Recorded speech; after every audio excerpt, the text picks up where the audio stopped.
Salam, hər vaxtınız xeyir olsun. Bu günlərim sizlərə bu sualların üzərindən qısaca biliyin növləri haqqında bir izah verəcəm və hər bir müdavinin qarışdırdığı incə bir məqam var. Həmin o incə məqama diqqət etsələr, yəni biliyin növləri ilə bağlı bütün testləri doğru yazarlar. Bəzən məntiqi cəhətdən biz düşünmürük və əzbərləyirik. Əzbərləmək indiki kurikulum sisteminə xas olan bir yanaşma deyil. Gəlin bunu boynumuza alaq.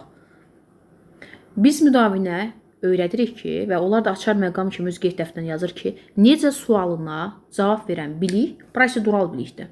Nə üçün sualına cavab verən bilik konseptual bilikdir. Kim, harda sualına cavab verən bilik faktoloji bilikdir. Bunu müdavim qeyd dəftərinə yazır. Laf gözəl. Qarşısına test çıxanda, bu testi oxuyanda görür ki, o sualda ümumiyyətlə belə deyim də, sualda necə söhbət var? Yəni necə sual sözü var? Necə sözü varsa, bu prosedural bilikdir. Nə üçün sözü varsa bu prosedural bilikdir. Yanlış yanaşmadır və ya da konseptual bilikdir. Bu yanlış yanaşmadır. İlk öncə baxın, nəyə diqqət edirsiniz? Biliyin növlərinin mahiyyətini başa düşürsünüz.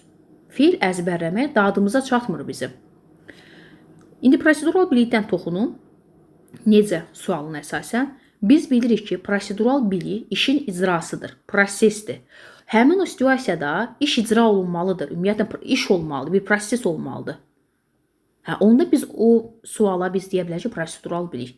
Və həmin o sual necə, istəyir cümlədə, necə sözü olsa da belə, necə sualına cavab verirsə, onda əgər işin icrası varsa, bir iş, bir proses varsa, bəli, ona prosedural bilik deyə bilərəm mən.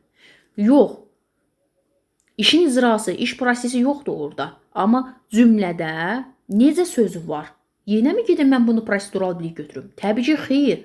Axı biz dedik ki, prosedural bilik işin icrasıdır, bir prosesdir. İstəyir ardıcıllıq oldu, olmadı, fərqi yoxdur. Həmin o prosedural bilik olmağından ötürü işin icrası olmalıdır orada. Bir proses olmalıdır orada. Müəyyən iş olmalıdır qısacası. Gəlin nümunə olaraq baxın. Bunu təhlil edək. Su təbiətdə necə dövran edir? Cavabı yazmasıydım oradan. Deyərdiniz ki, necə sözü var? Deməli, bu prosedural bilikdir. Burada işin icrası var. Burada bir proses var. Burada nə var ki? Su təbiətdə necə dövran edir? Suyun necə təbiətdə dövran etməsini kitabda yazılıb. Bunu mən, sən, yəni nəsə bir öz sözlərimizlə ifadə edə bilmərik.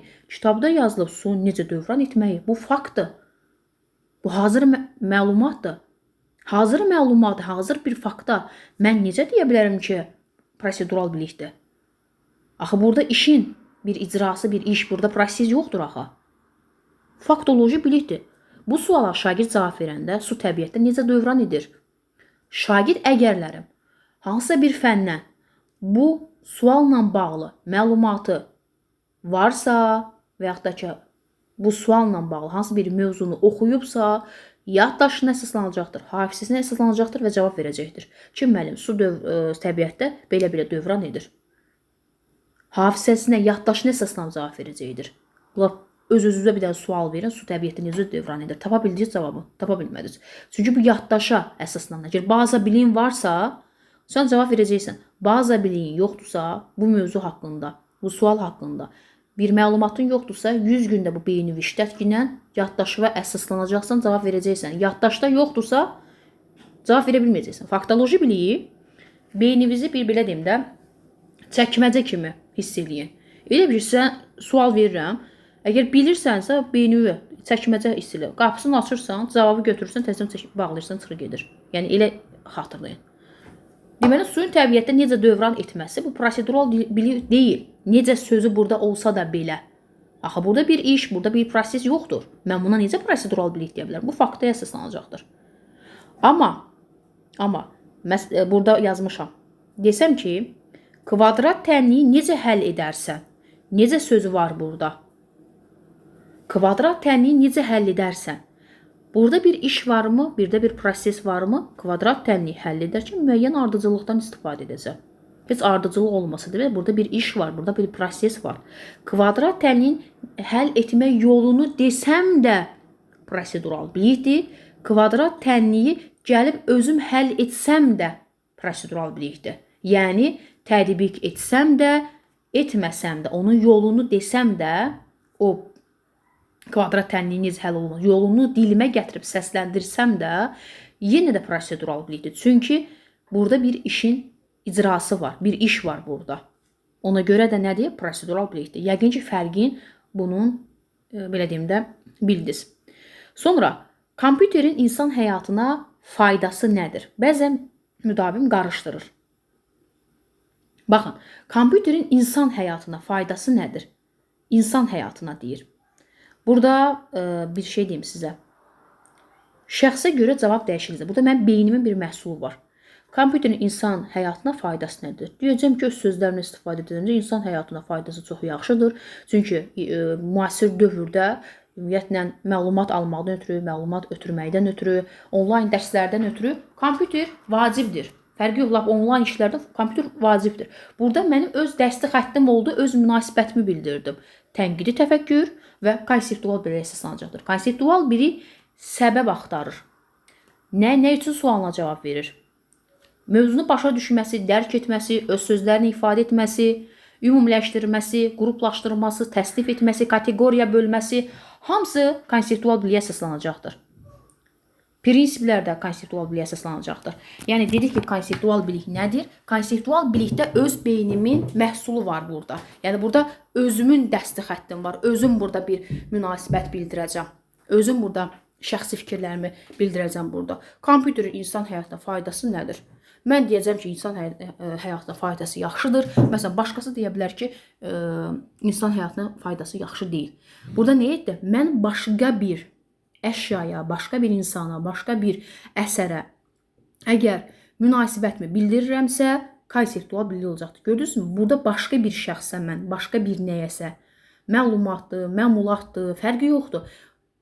Başqa bir şeyə münasibət bildirdim, konseptual bilik olacaqdır. Bir əsər verirəm. Deyirəm, bu əsəri oxu, əsərin münasibətimi bildirdi. Bildirgini. Konseptual biliyə əsaslandı, başqasına münasibət bildirdi. Və ya da 2 dənə sinif yoldaşıdır. Həsəndən Əli. Həsən Əliyə münasibət bildirir ki, Əli, dərslərində sən yaxşı oxumursan, ondan sonra niyə görə oxumursan? Çünki müəllimə diqqətlə qulaq asmırsan. Nə etdi? Bu şəxs başqasına münasibət bildirir, öz sinif yoldaşına münasibət bildirdi, konseptual bilikdir. Bəs yaxşı, metaqognitiv bilik necə olardı? Şəxs özünə münasibət bildirməlidir, özümə. Məsələn, deyirəm ki, mənim 20 dənə testdən 15 dənə düzüm çıxır, 5 səhvim çıxır. Nəyə görə səhvim çıxır? Çünki mən müəllimi diqqətlə dinləmirəm. İndi mən özümə münasibət bildirdim. Şəxs olaraq özümə münasibət bildirdim. Başqasına münasibət bildirmədim ki, bu nə olacaq? Bu olacaqdır nə? Metakognitiv bilik. Kompüterin sənə faydası nədir? İndi özüm üçün faydasından deyəcəm ki, özüm üçün faydası yaxşıdır. Çünki dərslərimi kompüter üzərindən təşkil edirəm, elə öyrənirəm. Özüm üçün faydasını dedim. Bu metakognitiv bacarıq olacaqdır. Özünə münasibət metakognitiv bilik, başqasına münasibət bildirmək istəyən olacaqdır. Konseptual bilik olacaqdır. Özüm üçün bir strategiya müəyyənləşdirirəmsə, ondan sonra idraki tapşırıqlarımı yerinə getirə bilirəmsə, özüm üçün cədvəl tərtib edirəmsə, özüm üçün məqsəd planlaşdırıramsa, özümün zəif və güclü tərəflərimi müəyyənləşdirə bilirəmsə, özümə tənqidi yanaşa bilirəmsə, bu nə olacaqdır? Olacaqdır, metakognitiv bilik olacaqdır. Yəqin ki, bununla da münasibət bildirmək feilində çox güman ki, qarışdırmayacaqsınız. Yenə deyirəm, konseptual bilikdə başqa bir şəxsə münasibət bildirirsən, özün münasibət bildirsən də, başqasına münasibət bildirirsən. Konseptual bilik, amma sırf özün üçün, özünün zəif güclü tərəfə bilirsən, özün üçün bir strategiya müəyyənləşdirirsən, özünə bir cədvəl tərtib edirsən, özünlə bağlı olanlar metakognitiv bilik olacaqdır. Yəqin ki, sizə qısa bir izahımda da aydın oldu.